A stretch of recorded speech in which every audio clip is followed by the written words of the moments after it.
Welcome to the Postgame show here with Jordan Lair. The Yellow Jackets take down Rocky Mountain College in overtime. What was ultimately the difference for you guys tonight? Down the stretch, we made a lot of big free throws, I think was a big deal. And coming in, they're a good three-point shooting team.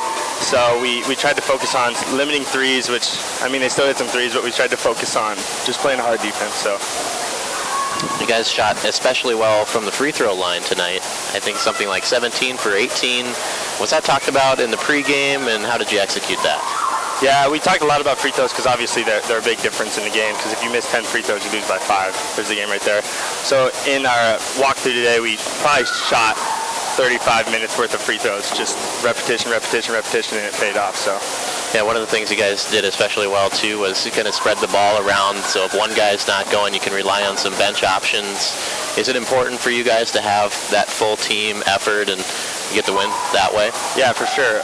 Team's a big part of our game, and another focus we had tonight was getting over 20 plus assists, and I don't know what the actual statistic was, but our main focus was getting each other going, and I think a lot of guys got really good at getting into the key and then kicking out to open guys for shooters or hitting our big man rolling, so I think that was really good for us.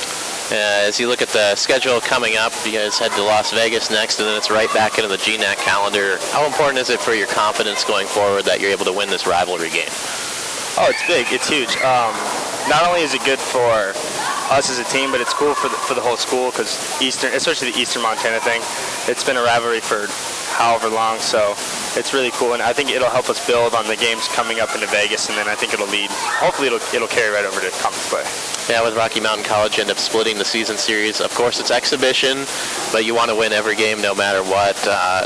What did you guys talk about before the game in terms of beating your rival and what you had to do to kind of turn it from what happened the first time around? So we have a lot of new guys this year, so it's kind of hard getting those rivalry emotions going.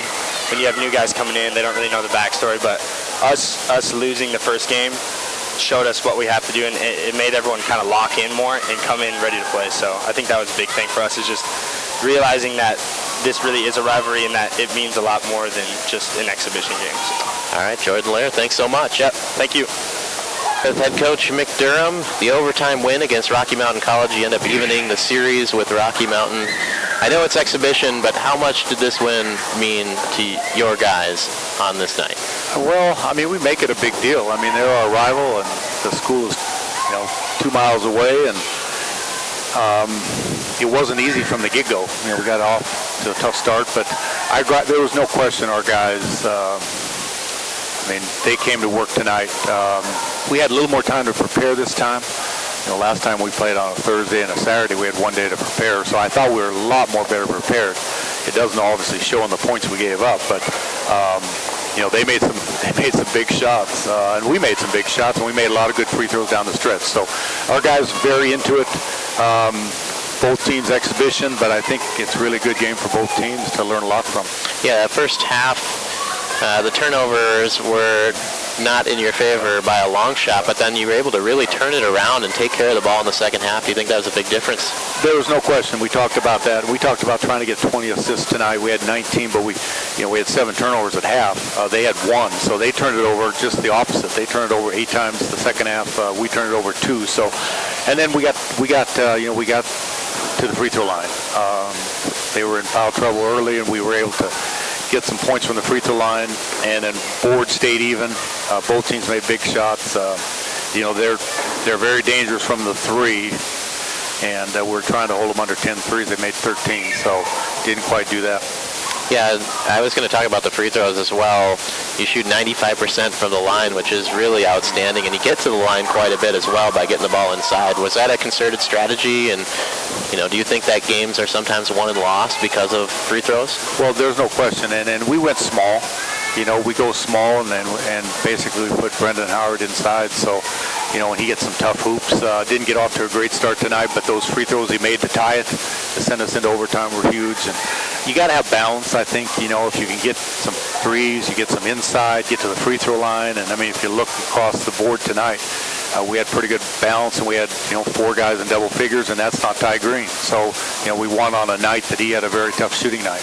Yeah, it's got to be important for you to to see your team be able to win in different ways with different guys. The bench contributed quite a bit.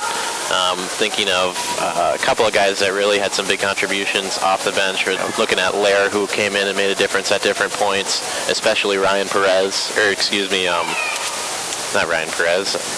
Elliott and Daniels and Lair all gave us points. And Stevie James probably had his best game, 40 minutes, 17 points. And, so we're still evolving, and that's what November, December is for.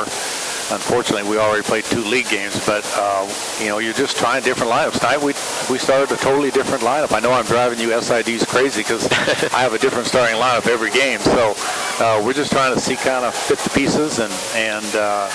But we were behind the whole game, got the lead, gave it up. Overtime, we get behind. Kind of came back and found a way to get it done. Well, you look at the upcoming schedule and make a trip down to Las Vegas to play a couple of presumably pretty tough teams down there, and then you return to the GNAC. As you look at the schedule coming up, what are you looking to get out of the Las Vegas tournament, and then it's right back into GNAC play? Well, the most important thing is we got through finals this week. Our practices, we didn't practice Sunday, Monday, Tuesday, didn't come back till Wednesday. Next week will be a good week. We got the next 2 days off, and then we should have a great week. We got, all week long, get good 4 practices here, head to Vegas Thursday night, and play Saturday afternoon, Sunday afternoon, and then our guys are on a 7-day break. And so it's really important. Next week is really important for us to see what we need to maybe add or delete. And then we got 2 good games to play, and then we got the break, and then we come back for 18 GNAC games. So almost Christmas. All right, that's head coach Mick Durham. Thanks for listening to the broadcast on the Yellow Jacket Network.